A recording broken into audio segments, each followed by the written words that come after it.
un honor estar acá. Si bien es cierto, nosotros no nos consideramos héroes, porque para nosotros los héroes son aquellos que quedaron en Malvinas, que esos 649 veteranos que están todavía allá y aún esperan. Y bueno, y darle a ellos, o sea, ser yo la voz portadora de aquellos que no tienen voces.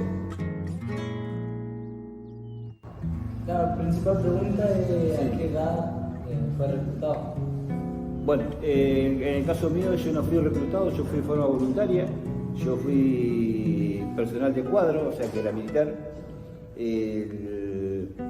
Yo estaba estudiando en Inglaterra en el año 81, cuando en diciembre nos traen a la Argentina bueno, porque nos dijeron que se había terminado el dinero.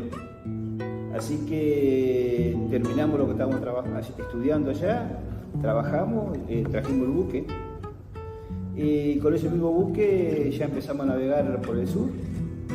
El día 1 de abril, estando nosotros prácticamente a 17 kilómetros de las islas, nos enteramos que íbamos a ser los primeros en llegar. O sea que... ¿Ese fue el primer buque que llegó? Fuimos los primeros a llegar a Santísima Trinidad, junto con los que formamos la Operación Rosario, que éramos 3 buques, el Cabo San Antonio, el Almirante Irizar y el Santísima Trinidad. O sea que el día 1 de abril nos enteramos que lo que teníamos en el horizonte, lo que estaba frente a nosotros, era Malvinas. Y allá íbamos nosotros, así que nos enteramos el día 1, o sea, a escasa hora del desembarco. ¿Cuánto tiempo tuvo Malvinas? Bueno, yo empecé el 28 de marzo y terminamos el 8 de julio. Decían que íbamos a hacer un ejercicio y bueno, y el día 1 fue que nos dicen que íbamos a Malvinas. Hasta íbamos por 5 días, o sea que ahí terminamos, o sea, fuimos, recuperamos Malvinas y ya una vez que logramos el objetivo, tuvimos 4 días más navegando sobre la isla, haciendo patrullaje. Nos volvimos nuevamente a puerto con la esperanza de que íbamos a tener licencia, porque yo hacía casi 2 años que no venía a Concordia. Así que nos dijeron, bueno, llegamos a puerto y ustedes tienen licencia. Pero cuando llegamos a puerto nos encontramos con una realidad distinta, que la guerra continuaba. O sea que volvimos a cargar combustible, víveres, municiones y otra vez al sur.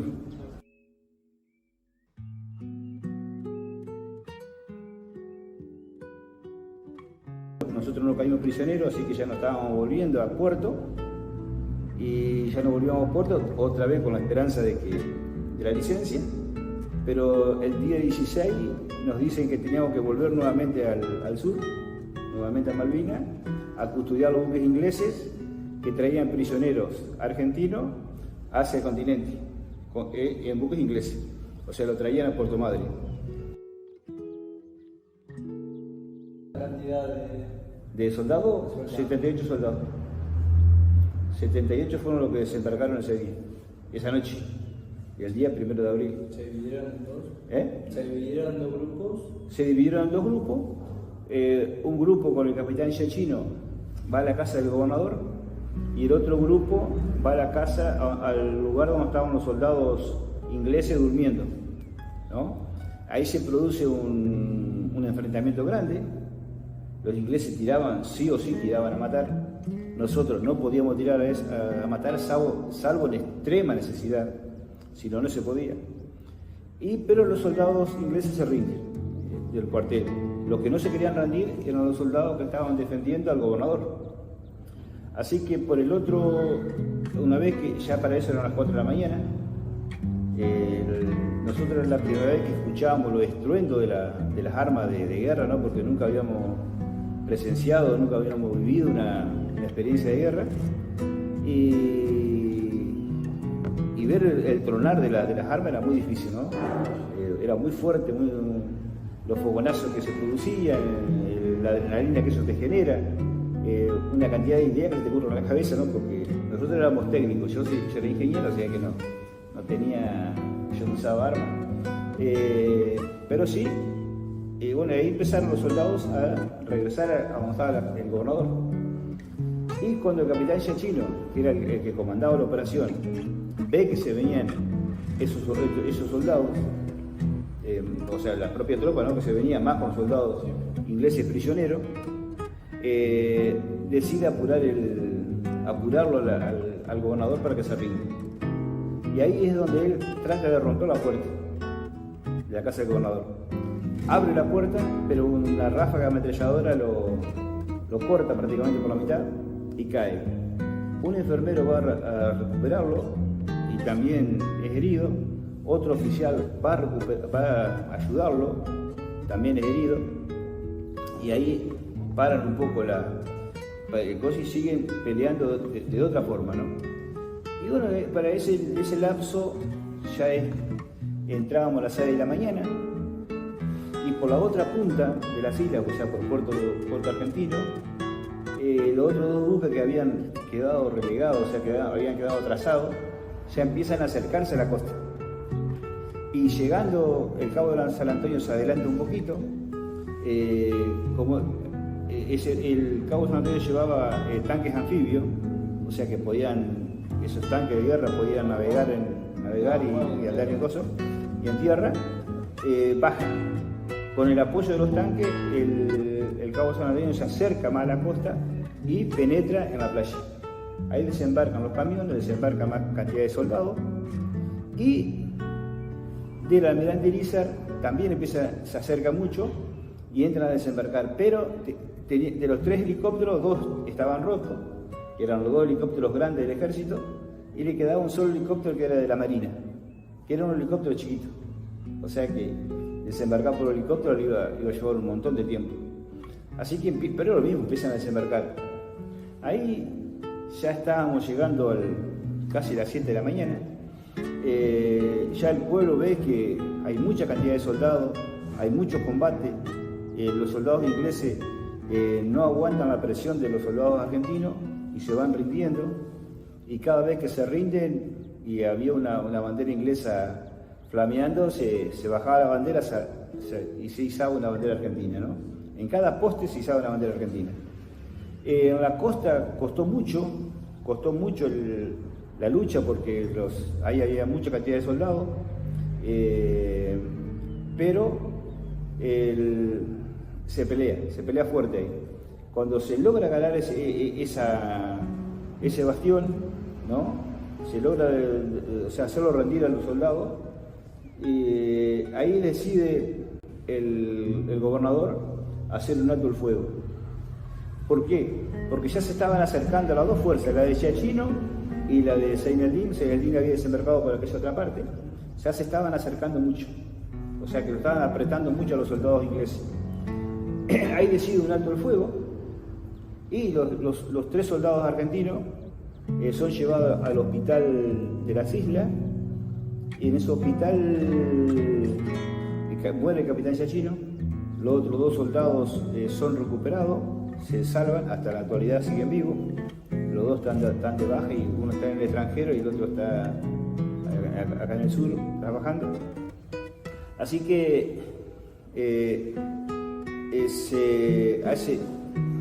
al salvarse eso, hay un alto el fuego y se siguen acercando a las demás. Y ahí hablan con el gobernador y le dice que ya defender las islas no quedaban soldados.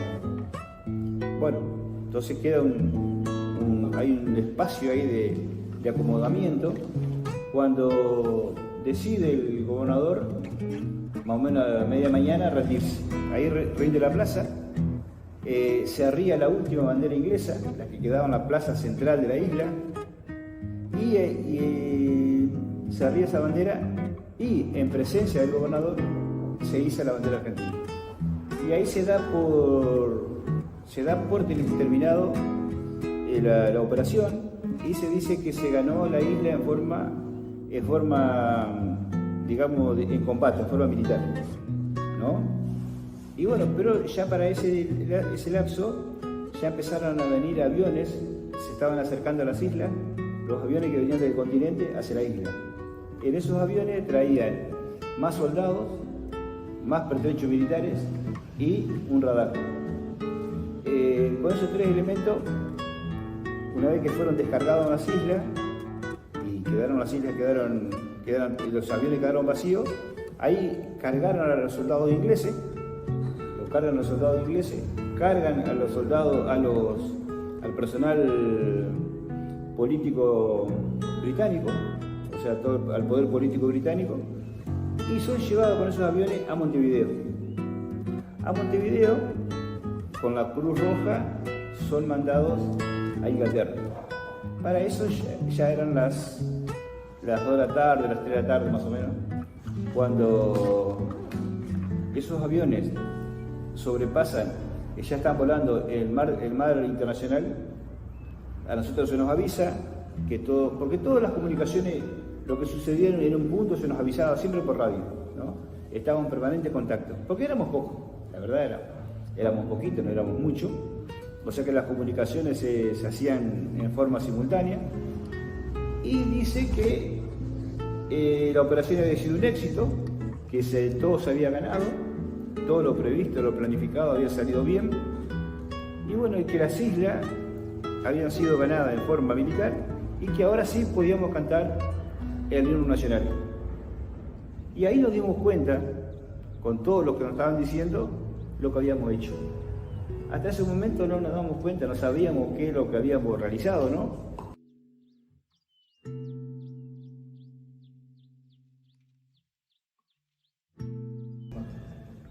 Entonces usted no desembarcó del todo. No. Yo nunca dejé el buque. Nunca dejaron. No. ¿Y el miedo existía de cuando escuchaba las aviones pasar? El miedo existe constante, ¿no es cierto? El miedo es una precaución que uno tiene para tener conciencia de dónde está ubicado. Pero el miedo es lo que te invita a que te concentres en lo que estás haciendo, a que sepas qué hacer durante cada periodo y cómo tratar a los jóvenes ustedes eran todos jóvenes, yo tenía 24 años, el que me seguía a mí tenía 23, o sea que yo tenía que los otros no pierdan la cordura y que todos sepamos lo que tenemos que hacer en un momento de acción, ¿no? ¿Compañeros? Sí, todo éramos iguales casi, porque no había, o sea, yo dependía por ejemplo, del que estaba en el centro del barco, que era el telefonista, que estaba a cargo de toda la parte de control de avería. Las averías son la rotura que tenga el buque. Él me tenía que informar a mí o al de proa, y el de proa dependía de mí. O sea, el que estaba adelante dependía de mí. O sea, que yo tenía que estar constantemente comunicándome con él para decirle si pasaba algo que tenía que hacer.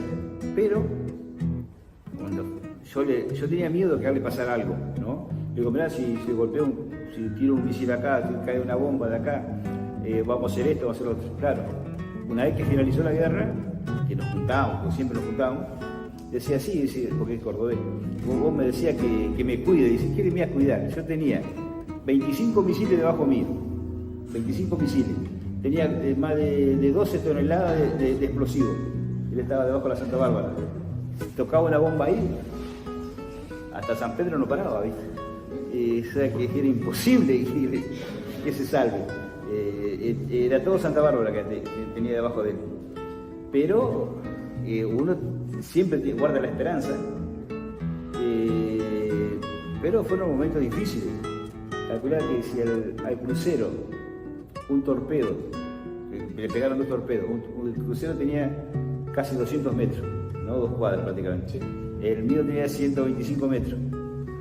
El crucero tenía una coraza de casi medio metro de acero. Nosotros teníamos un cuarto de acero. Tardó 1 hora en hundirse, nosotros tardábamos 10 minutos.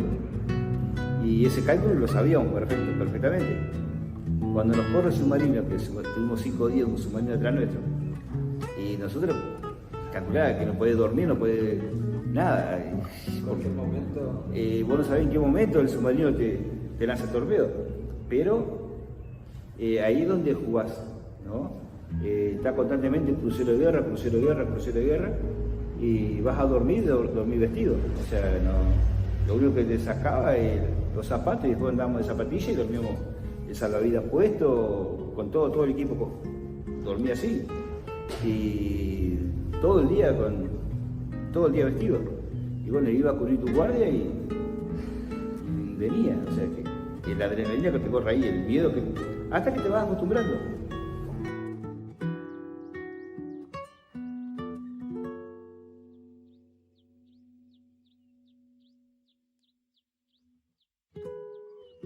¿Se sintió un poco así que daban prioridades a otras cosas antes que los...? Siempre se va a dar prioridad se da al elemento y después el hombre.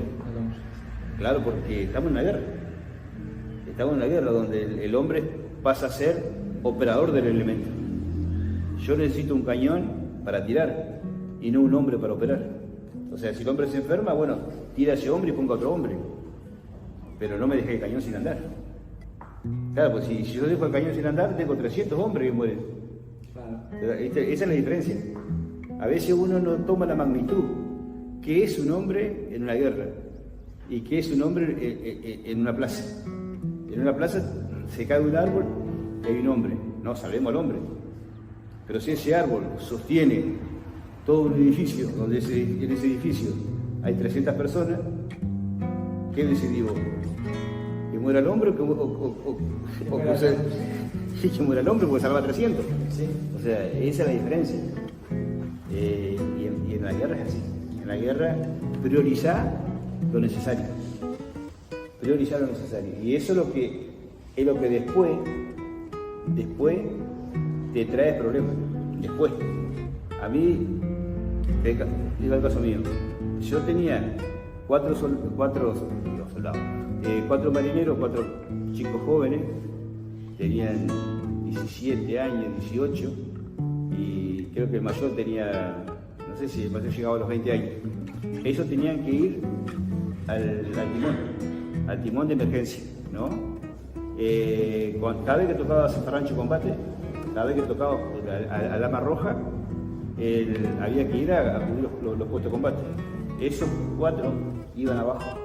O sea, está la pala del timón y el fierro del buque y después ya viene el mar. O sea, que están divididos el mar por un cuarto de pulgada de hierro nada más. Y bueno, pero ahí yo tenía que cerrar la puerta. Cuando ellos pasaran, porque los buques son todas puertas o sea, todo hermético eso. Entonces, yo tenía que cerrar la puerta y decirle que no, bueno, en caso de que tengan que morir, bueno, que no traten de abrir la puerta. ¿Por qué? Porque si abrían la puerta, el agua entraba dentro del buque. Y entonces yo lo tenía que ver por el ojo buey. Y el ojo buey, una ventana redonda, donde ahí yo los veía a ellos y ellos me veían a mí. El único contacto que había, contacto visual, y después todo por vía teléfono. Y así era cada rato, ¿no? Cada vez que veía Zafarrancho Combate, pasaba eso. Pero eso, vos no te das cuenta, pero se te va grabando en el cuerpo. Y después con los años, a mí se me presentó un problema psiquiátrico que lo pude lograr, o sea, no curarlo, pero sí amortizarlo, que le tengo pánico al vidrio. Le tengo pánico al vidrio. Y eso lo descubrías, o sea, con el psiquiatra se descubrió hace poquito, hace 7 u 8 años. Tal vez 10, el psiquiatra dijo no. Entonces tu problema es este. Y bueno, ¿pero por qué? Por esas consecuencias que te van quedando. Hasta ese momento vos lo tomás como normal. Debe ser tomado como normal. Después, internamente todo sigue trabajando. Pero para eso no había estudio en Argentina de cómo actuábamos los latinoamericanos con respecto a los anglosajones. No había un estudio psiquiátrico, psicológico bueno que sepa cuál era nuestra reacción en un estado crítico. No había estudio de eso, no. Recién ahora están apareciendo psicólogos y psiquiatras con capacidad de atender un estado postraumático. Es un tema muy difícil, donde la resiliencia es un factor preponderante. Por eso la gran cantidad de suicidios. Calculá que estamos en este momento en los 750 suicidios, casi 760. Suicidios que son en forma directa, sin contar aquellos que son en forma indirecta, ¿no? Aquellos que mueren por alcoholismo, que mueren por droga, y todas esas cosas que se van quitando la vida en forma muy lenta. Otros mueren por enfermedades, por el cáncer, por ejemplo, el cáncer que genera el cuerpo por haber pasado semejante cantidad de estrés, por mucha cantidad de estrés. Y ese cáncer que se detectó entre los 49 y 51 años de edad. Ahí es donde la mayoría de los veteranos de guerra murieron en esa edad, de un tipo de cáncer, todo igual. A la larga no hay consecuencias. ¿Para quién gana o para quién pierde? La guerra es muy nefasta, la guerra no tiene aliados. El único aliado que tiene la guerra es la muerte.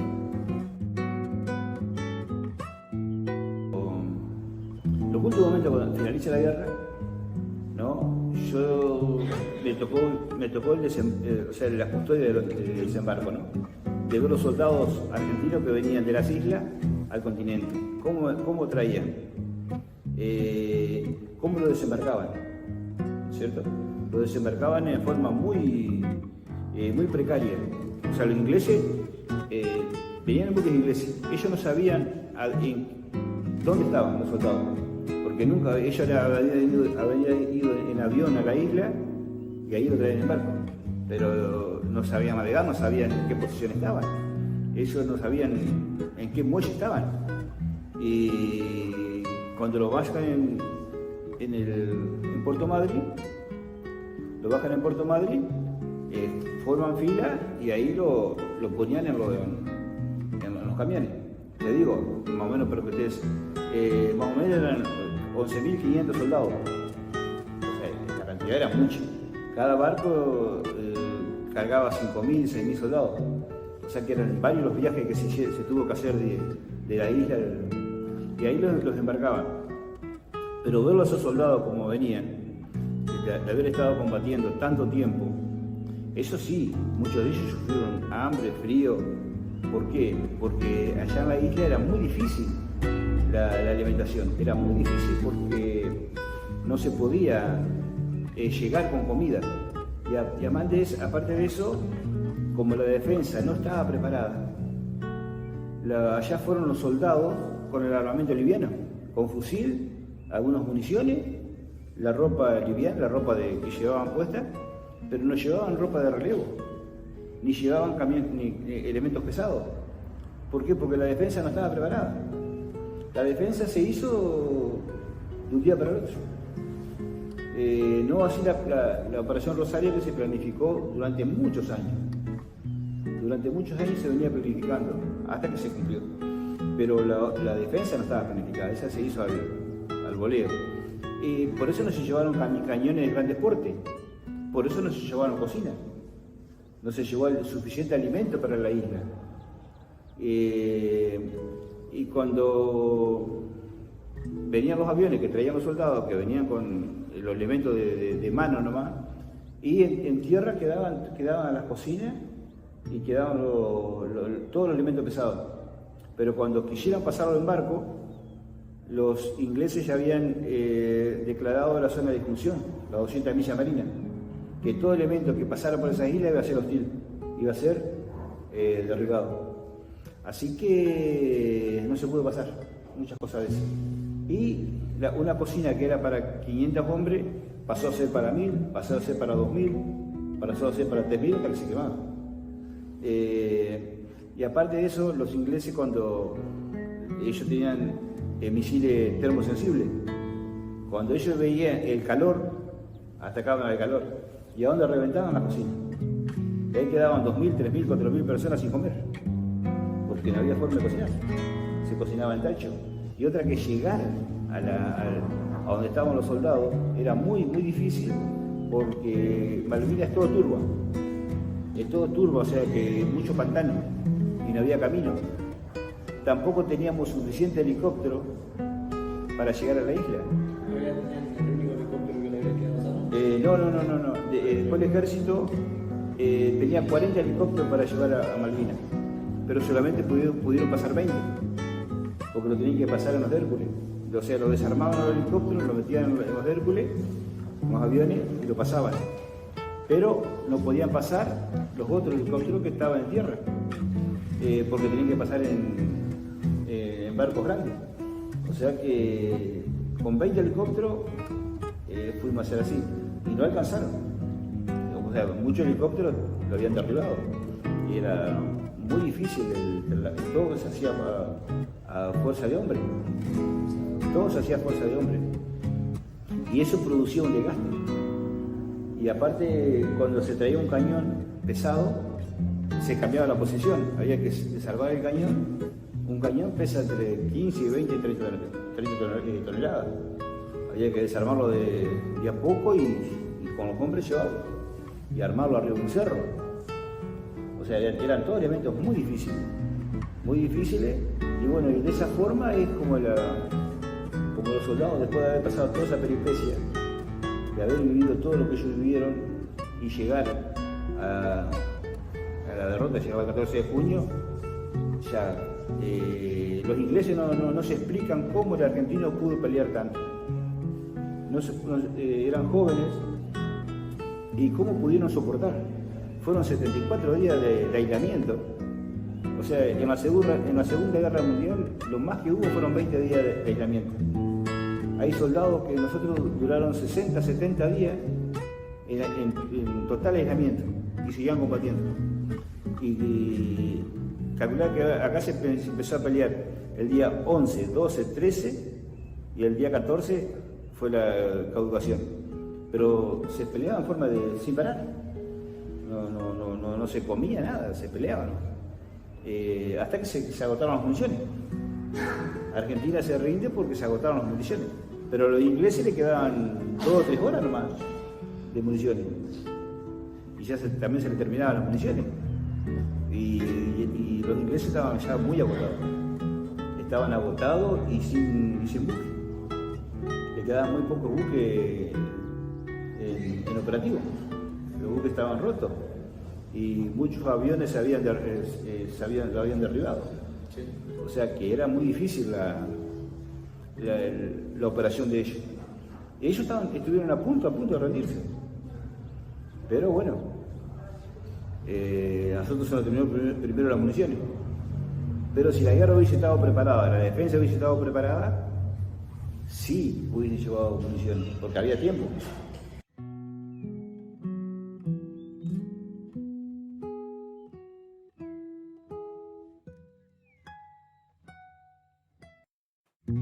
Por eso digo que no todos vivimos la misma experiencia. Ellos entraron triunfantes, derrotados sí, pero triunfantes entraron al pueblo. Todos se rinden a las 7 de la mañana, a las 6 de la mañana. Ellos se rinden recién a las 2 de la tarde. Pero para eso derriban un helicóptero y los ingleses no lo podían pasar. No lo podían pasar. Era imposible pasarlos a ellos. Y ya estaban sin municiones. Y la única forma de pasarlo era con el helicóptero, por arriba. Y sí. Y ellos entraron desfilando y con el armamento entraron al pueblo. Fue el único ejército que entró desfilando y con armamento. Eso, el respeto que le tenían los ingleses al BIN-5 es digno de honor y no se conoce. Bueno, me llamo Rafael Juan Romero, yo estaba haciendo el servicio militar obligatorio que se hacía en ese tiempo. Me tocó ir a hacer el servicio militar en Río Grande, Tierra del Fuego, Batallón 5 de Infantería. 18 años tenía cuando, tengo que hacer el servicio militar. Ahora vos te referías si fui, cuántos años tenía cuando fui a Malvinas. Yo había cumplido el 5 de abril los 20 años y el 7 de abril vamos a Malvinas. El 7 de abril estábamos en el batallón, nosotros estábamos prácticamente de baja. Ya teníamos que volver cada uno pueblo. Pero el destino nos jugó una pasada que el 28 de marzo creo, nos vuelven a vestir de verde. Cuando nos visten de verde no entendíamos qué pasaba. El 2 de abril escuchamos que se toma Malina y de ahí nos volvieron a dar el armamento. Salimos a hacer una campaña nocturna y el 7 de abril, como a las 2:30, 1 más o menos, nos llama al grupo nuestro, pues es un grupo de 12 soldados poquito y un jefe de grupo.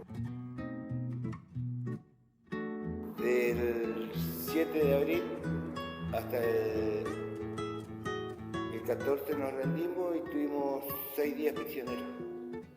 6 días prisioneros, así que usted fue soldado de prisión. Estuvimos prisioneros.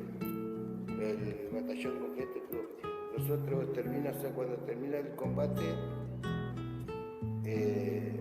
entramos al pueblo desfilando, después nos llevan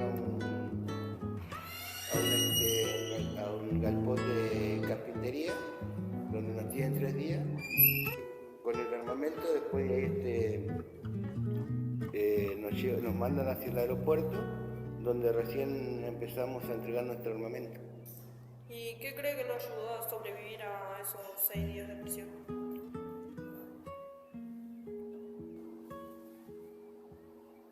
Bueno, a nuestro batallón los ingleses nos trataron bien porque le habíamos causado mucha baja. Dentro de los 1200 que éramos, nuestro batallón perdió 16 hombres. El primer día fue, tuvimos más o menos 3 días en un galpón de esquila, hasta que después nos llevaron a los montes, digamos. Los montes son montes de piedra, no son montes de árboles, no son montes de piedra. Entonces estábamos sobre el monte, yo le decía Monte Charlie. Después nos bajan hacia el Monte William, y ahí es donde los dos montes que estuvimos, bueno, primero se hizo pozos de zorro, y en el Monte William se hizo pozos de zorro. Los pozos de zorro son un cuadrado que es para mi compañero y yo. Éramos 2 dentro de porque el grupo se conforma por primer pelotón, segundo pelotón, tercer pelotón, y cada pelotón son 4. Son el jefe de pelotón, el papero, el auxiliar y el fusilero. ¿Contaba con el armamento adecuado? Y nosotros,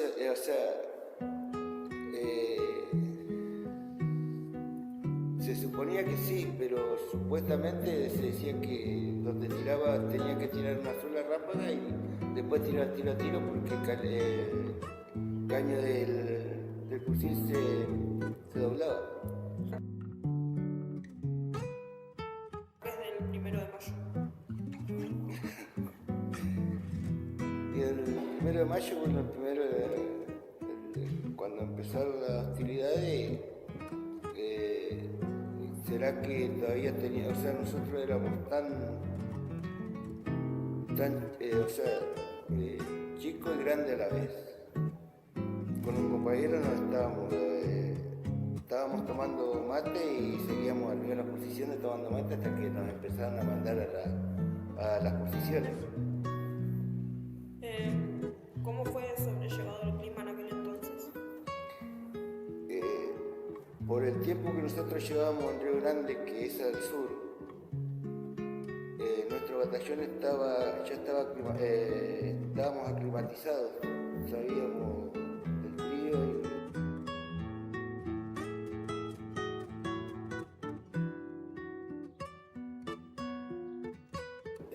tenés el fusil, el fusil automático liviano, tiene 150 metros de tiro efectivo y tiro efectivo son 1200 metros, o sea que nosotros recién y aparte con con la zona que era habían montañas de piedra al frente, o sea que no contacto tenía recién cuando iban acercando y uno iba disparando. ¿En algún momento pasaron hambre? Nuestro grupo no, porque nosotros teníamos la cocina de tropa atrás nuestro y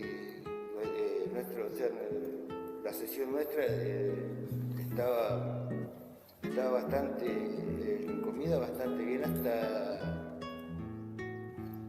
2 días, 3 días antes del combate final, que ahí sí no se podía ir a buscar rancho.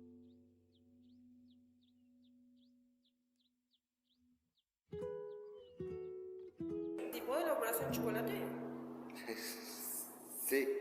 ¿Y cómo fue? Porque nosotros no sabemos nada de eso. 2 días antes del último combate,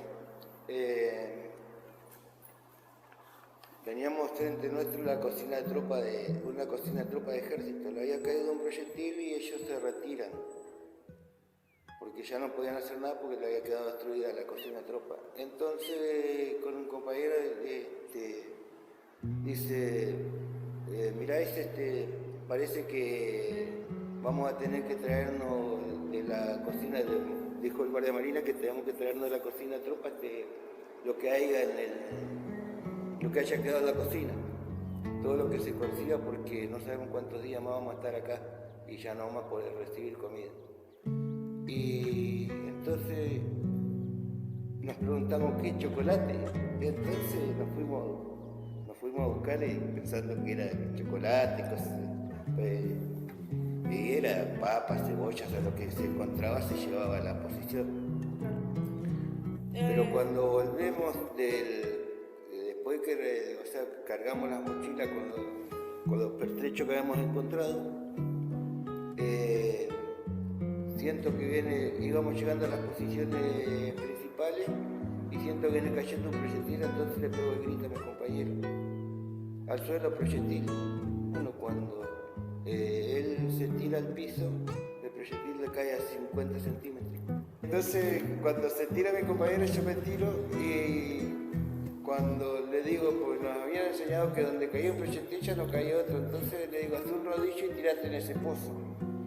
Cuando él se va a tirar al pozo que había hecho el proyectil, que era una bomba de casi 500 kilos, yo me voy a tirar usándolo a él, y cae el proyectil, me cae el proyectil a 50 centímetros por la caída. La onda expansiva me levanta como 1 metro del piso y me tira. Entonces ahí, bueno, llegamos seguimos corriendo con lo que llevamos, nos tiramos contra una de las posiciones y ahí me dice, ¿cómo está? Me dice. Digo, sentí en el pecho que parecía que se me iba a salir el corazón por el pecho. Y él también, mirá, yo también, dice. Y ahí, bueno. ¿Se encontró en algún momento límite donde tuvo que elegir entre su vida y la vida de uno de sus compañeros? No, porque nosotros, un año y 4 meses aparte, después Malvinas éramos hermanos y ninguno, ni él, ni un compañero, ni otro, nos íbamos a dejar de apoyarnos en ese momento. ¿Se acuerda cómo fue la rendición del 14 de junio de 1982?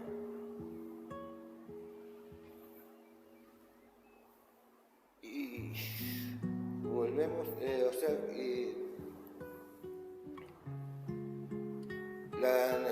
noche del 14 empezaron a atacar los ingleses, se estaba replegando la compañía obra del batallón, la compañía de nuestro batallón, tenía 80 hombres, y estos 80 hombres hicieron retroceder muchos ingleses, tenían que pasar por nuestras posiciones.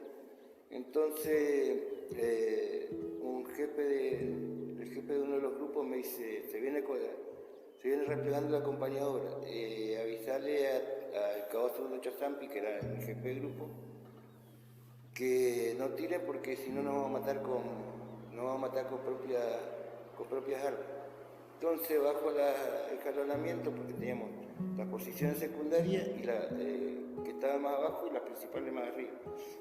Tenía más o menos 100, 150 metros más o menos te quedaba para llegar a la posición. Entonces voy, le aviso, recuperamos, él con el grupo recupera 3 heridos, un cabo segundo, un conquito y un cabo principal, creo, un cabo, algo de eso. Yo vuelvo a traer la posición y bueno, a la madrugada nos dan la orden de repliegue. El comandante de batallón nuestro dice, no nos replegamos, dice, no, acá el último disparo lo hago yo, dice, y quedamos hasta última consecuencia. Bueno, resulta que se empezó el batallón nuestro, se empieza a replegar más o menos a las 8 o 9 de la mañana. Yo intento el primer repliegue con otro compañero y dos compañeros del batallón nuestro, pero no eran de nuestro grupo,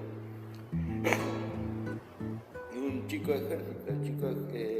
Íbamos por tener la cresta de la montaña, que es la parte de arriba, y el pie de la montaña. Ellos iban por la cresta de la montaña, entonces yo les pedía bajar al pie de la montaña porque nos venían atacando los ingleses, y aparte el bombardeo era más intenso y tiraban sobre donde estábamos nosotros. En su momento le digo, escucho que hay un proyectil cerca y le pego el grito, al suelo proyectil. Le cae al chico de ejército que lo amutila, le saca, cuando yo me levanto con el fusil de él en vez del mío, estaba aferrada a su mano. Entonces me vuelvo a traer a la posición y me quedo en la posición y ya el jefe del grupo, con el grupo, había replegado.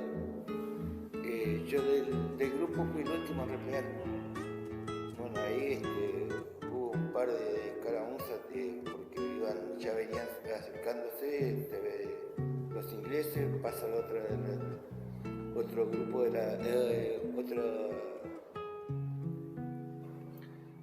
otra sesión de nuestro grupo, terminan de pasar ellos y después del último me repliego hacia Sapperhilkrieger y ahí sí nos dieron la orden definitiva de replegarnos hacia el pueblo, que prácticamente entramos desfilando al pueblo porque fue un respeto que nos tuvo el invasor inglés, porque le habíamos causado muchas bajas y no caducamos, no nos rendimos. Incluso el comandante de nuestro batallón nos firma el tratado de rendición, nos lo firma. Lo firmaron todos nosotros y él no quiso firmar el tratado. O sea que, así como cuando se terminó la lucha, nosotros seguimos luchando por Malvinas. Pues para nosotros Malvinas es nuestra y no va a dejar de serlo.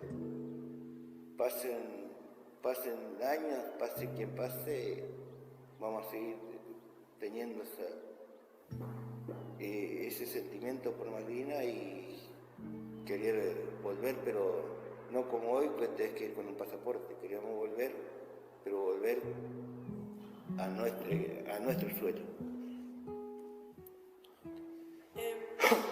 ¿Sintió el abandono o traición por parte del Estado en algún momento?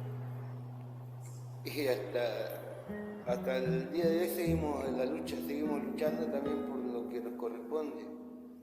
Y sin conseguir, a medias se consigue lo que uno le cree que nos corresponde. ¿Cómo fue el regreso a Concordia?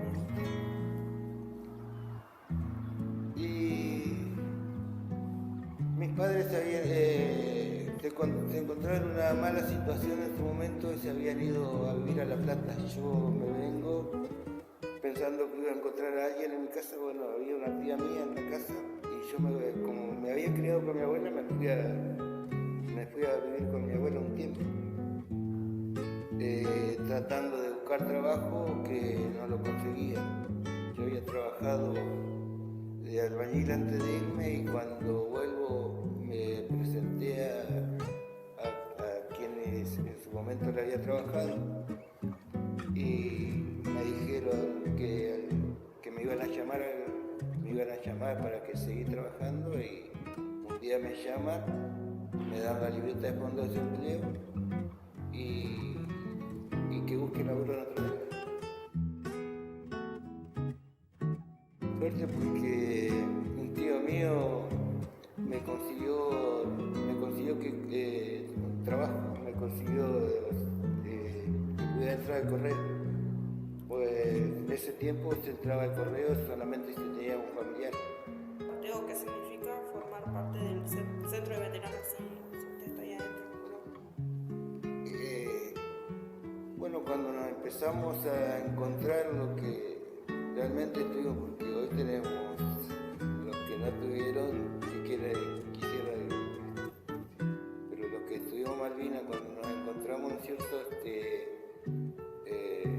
y pudimos formar nuestro centro, fue bueno porque nos empezamos a apoyar psicológicamente entre nosotros, porque yo tuve problemas psicológicos y estuve internado acá en el hospital Era en Sala 8, después por el tema que entré a trabajar al correo y habían, en principio, como no sabían que yo había estado en Malvinas, no pasaba nada, pero cuando se enteraron de que había estado en Malvinas me reventaban bolsitas de nylon, a ver qué reacción tenía. Y yo desaparecía bajo las mesas. Después, bueno, hubo un hombre un día que me dice: a ustedes los que estuvieron en Malvinas tendrían que haberlo matado hecho jabón.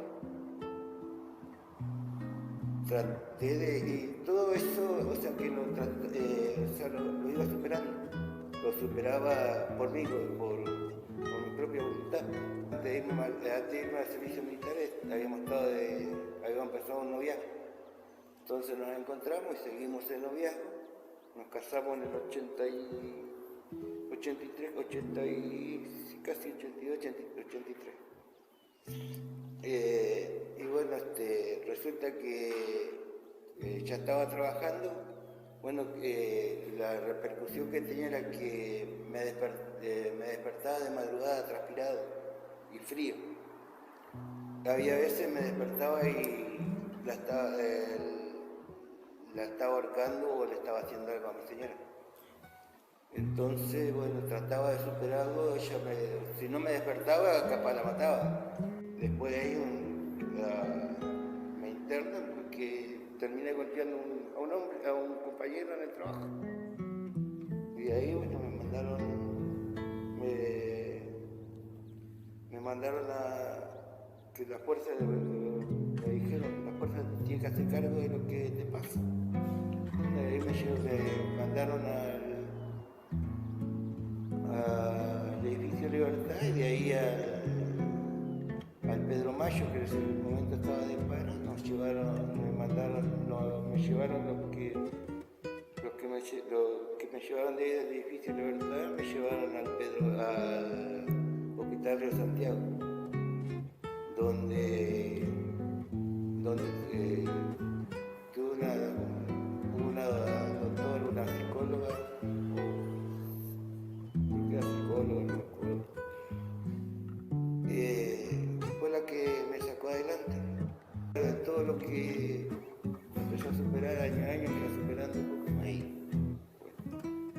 hoy gracias a Dios puedo contarlo, lo puedo expresar, ¿no es cierto? Porque en su momento tal vez no, capaz me decían algo y terminaba mal, pero hoy no, hoy trato de usar.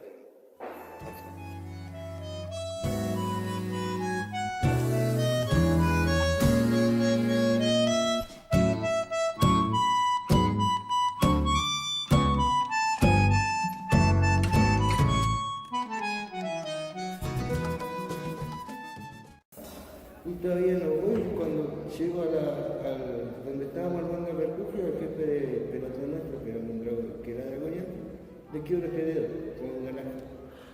Se tienen que evacuar. ¿Ya? No dijimos que éramos lindos en ese momento. Y bueno, tuvieron que evacuar. Después cuando regresamos al batallón, y le estaba ayudando en la enfermería. Lo habían querido mandar a otro lado y no habían querido para quedarse en la enfermería. Y quedarse así por... Pero con la naja le rompiste. Ajá.